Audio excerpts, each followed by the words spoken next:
Welcome to the Breakfast Leadership Show, where we interview global thought leaders on business, leadership, and life. Here's your host, keynote speaker, best-selling author, and chief burnout officer of the Breakfast Leadership Network, Michael Levitt.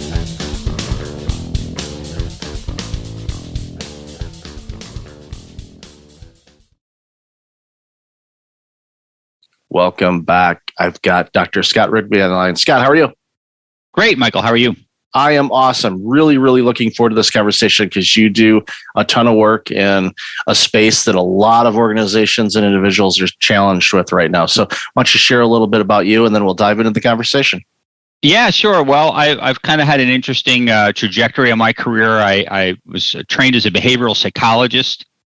Studied clinical and social psychology with a real focus on motivation and well-being and kind of those core functions, which I'm sure that we'll get into as part of the conversation. Following that, I then went off, and that's when the entrepreneur bug that I think had been germinating inside me really broke forth. As you know, after a few years of working as a behavioral scientist in the academic and scientific space, I've started a series of companies, but most recently at Immersive, and then with our new Motivation Works platform, I've been really moved to try to figure out how to bring the behavioral science of human well-being, engagement, motivation, into the world more fully in a way that's practical and applicable to business owners, leaders, and even employees themselves. That's great work, and the psychology background definitely works in the workplace because for a long time, management and leadership, treated employees as, resources, cogs, assets, whatever you want to call them. And we come as employees with our own personal baggage or challenges, life, you name it.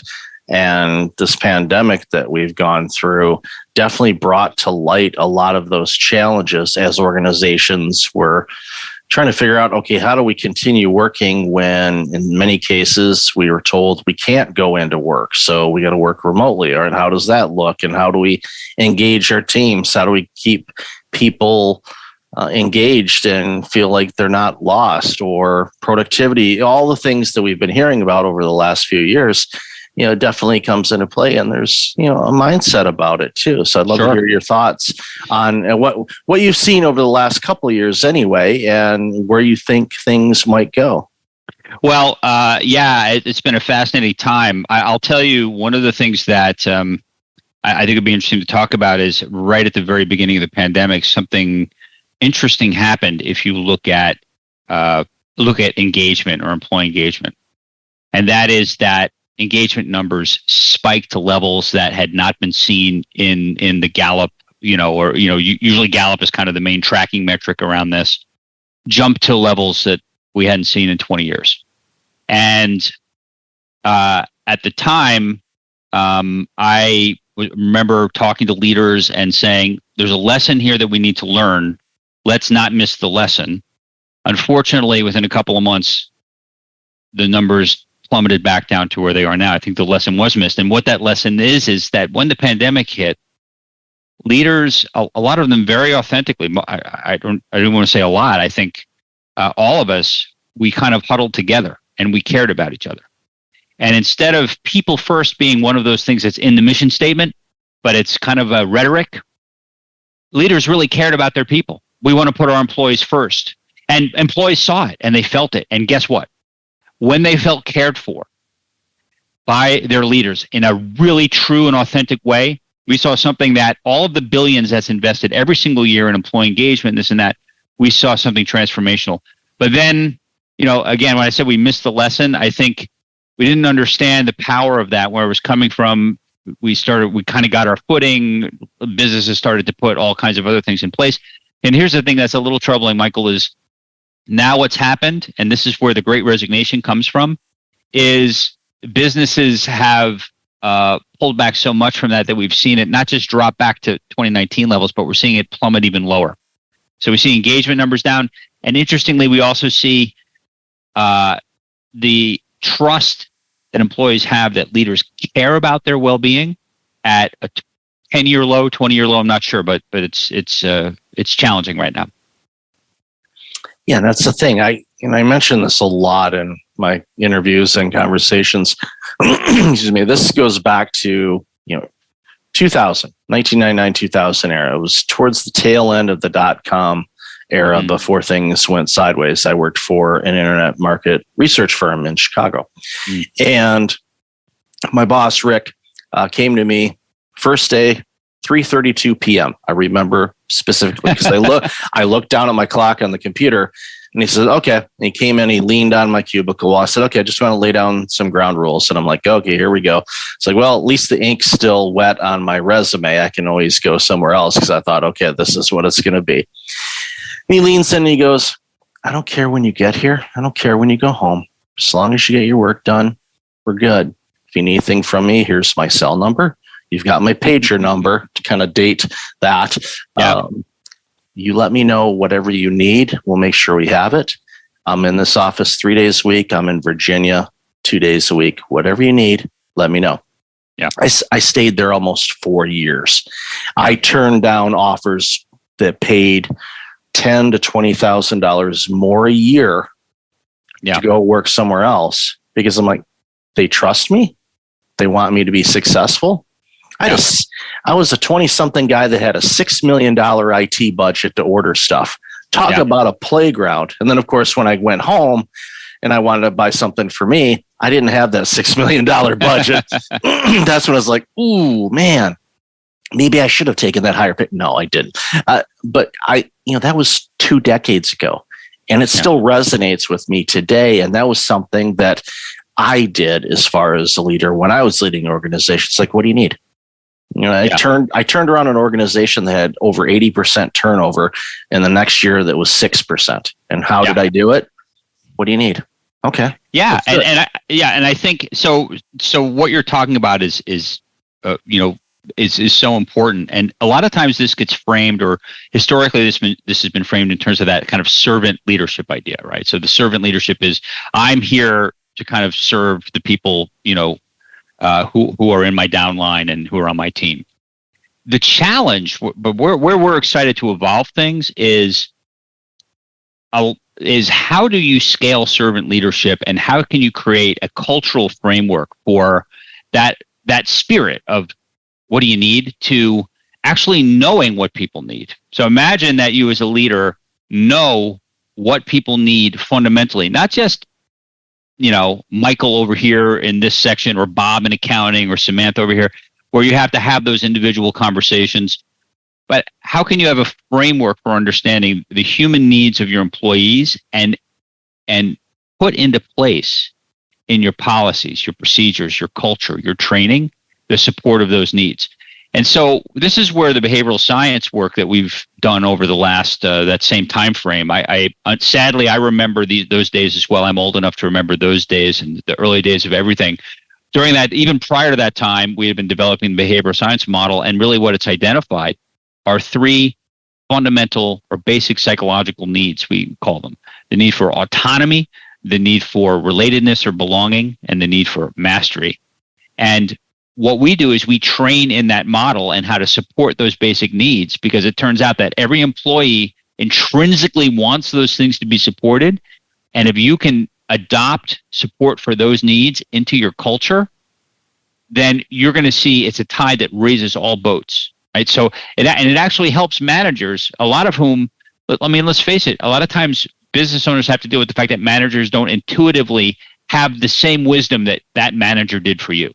Right? So how do you train them on what it means to support employees? If you say, well, just meet with them once a week and talk with them, that's not enough. You need to give them this kind of framework about what they need to support. And that's the exciting work that we've been doing with companies, and we've seen really great effects from that. I would agree. It's people want to belong. They want to have the ability to have some say and control in how they do their job. Going back to what Rick told me. He didn't tell me, okay, you need to do this and this. Here's what we need done. And let me go do it. And sometimes I'd get it done quick. Sometimes I wouldn't. Sometimes you'd run into hurdles. You ask. We had a great team. People would help out, and we got things done. And that's how I was employee number 32. They've got thousands of employees globally now. So I remember those early days. And the reason why is, a lot of combination, but a lot of it was just building the right team and creating an environment where we could do some magic. And I remember we lost there was a .com company. I'm not going to mention them, but they were one of the Super Bowl ad companies. And then of course they went under, like many Super Bowl ad companies can do, because they spend all their money on an ad instead of on the products or the services. And that was a big hit. And we were at a company retreat, and the CEO came up, and everybody was like, okay, what's this going to mean? And he came up there and goes, I don't give a shit about .com. And we all laughed, and we knew he meant it, and the company continued and grew. He's like, we're not going to let this setback impact us. We're moving forward. And they did. And they did. And he encouraged everybody. It's like, I know you're all worried about this. I don't care.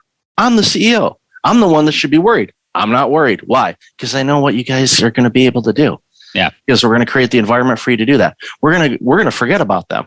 And they did. And of course, they continue to do great work in the space. And it was just one of those, okay, he understands, he listens, I feel safe.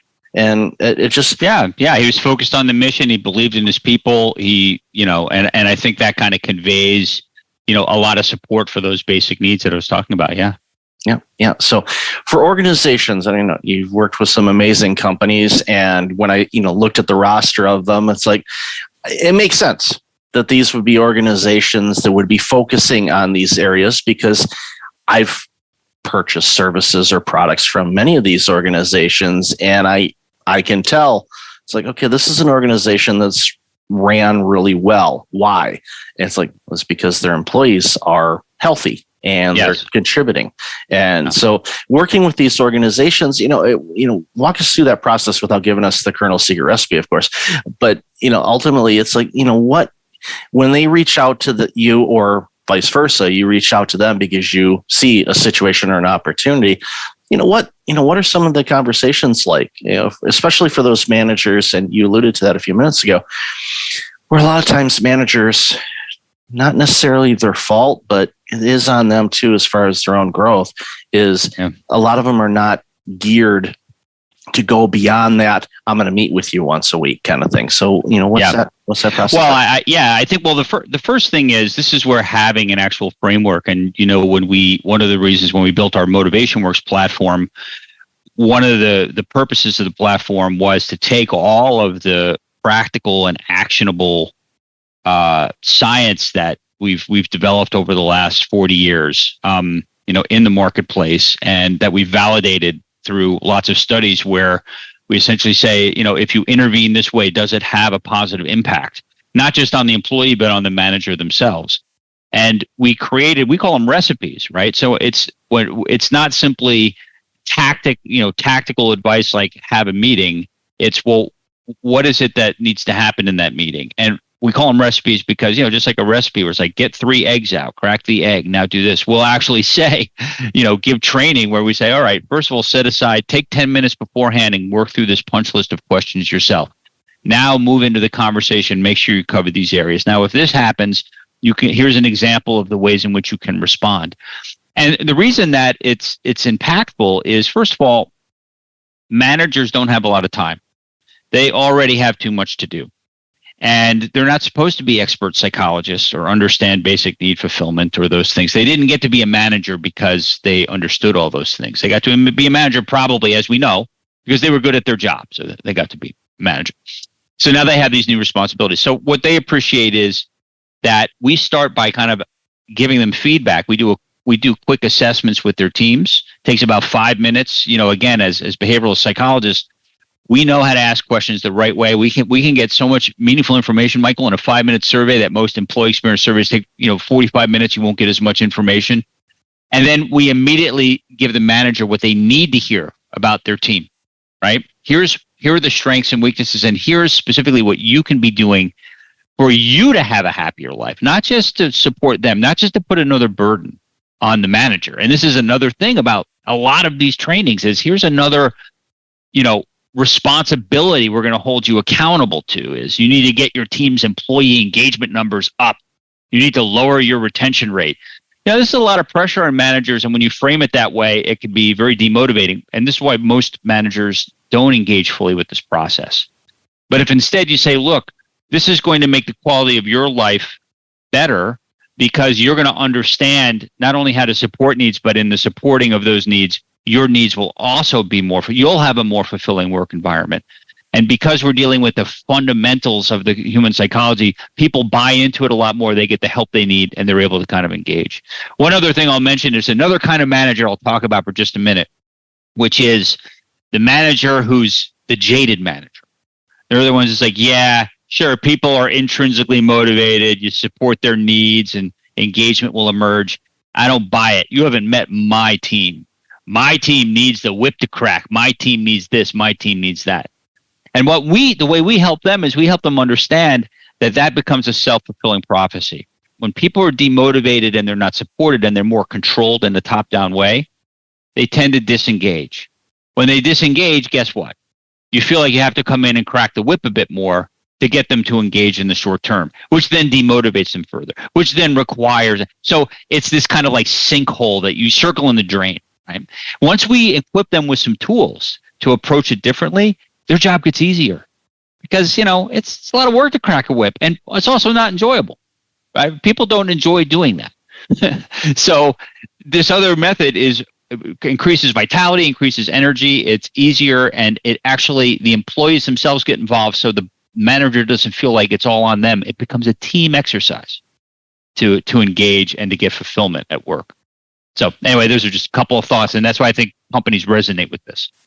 Yeah, and what you described about that manager and the cracking the whip, and what happens is those employees then, for a brief period, okay, I got to work a little bit harder. Okay, let's do this, and then they settle back into what I like to call malicious compliance, or working to the job description, or the latest phrase, quiet quitting. Yeah, that's exactly what it is. It's like, I'm going to do the bare minimum to keep my job, and they're just going to go through the motions. They are emotionally and physically checked out. Those that can kind of withstand it and deal with that, and then have things that they do outside of work that brings them joy and fulfillment. Okay, but a lot of times what happens is that pressure and that stress takes a toll on those individuals. It creates health problems, stress, burnout. It's absolutely, I find it so frustrating. I actually find let me just rant for a minute about this whole work-life balance thing for a moment, right? Because you hear this everywhere, and it's always framed in a positive way. Well, you need to have a good work-life balance. But the way that we understand that term and the way it's used, think about what's implicit in that is work sucks, so make sure you balance it with life that's good. Why would we cede that much of our lives and just admit that, just kind of cordon it off, over here and say that work sucks and that we spend most of our waking hours, doing our jobs and our employment. We should not, either as employees or as leaders, allow that to be the circumstance. The work-life balance phrase didn't even mean that initially. The work-life balance phrase is that you needed to find the same satisfaction. You needed to find satisfaction implicitly in your work in order for you to then lean in and be engaged and be productive. And so the idea was that there needed to be a balance of fulfillment and satisfaction across both work and life.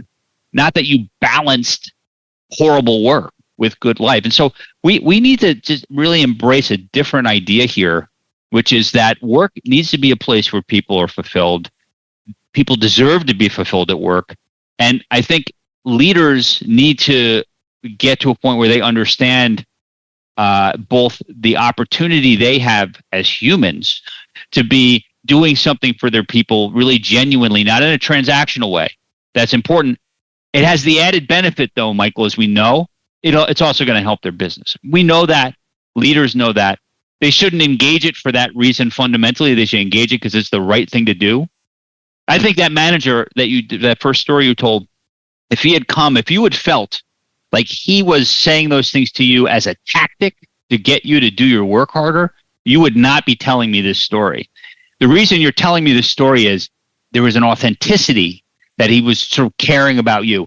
We need to have that authenticity or else it hollows out this whole approach. But if we have that, it can be incredibly powerful. Yep. And like I said, it left a lasting moment. And I've had managers in my career that did something similar, but it definitely came as, remember who the boss is. And, and those, I don't mention those because they weren't memorable situations because there were other factors in the environment. So it provides a great blueprint for people to follow. So I've loved this conversation. Where can people find out more about you and this amazing work you're doing? Yeah, I would say go to motivationworks.com. You can read about kind of this platform and this approach. And I think that's the best place to go. You can also, find me on LinkedIn, Scott Rigby, at immersive.com. That's our parent company.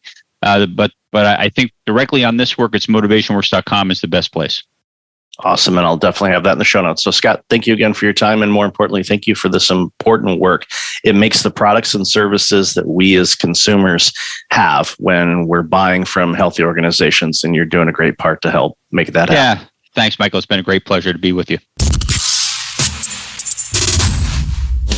Thanks for listening to the Breakfast Leadership Show, part of the Breakfast Leadership Network. Visit breakfastleadership.com for tips on empowering your business and your life.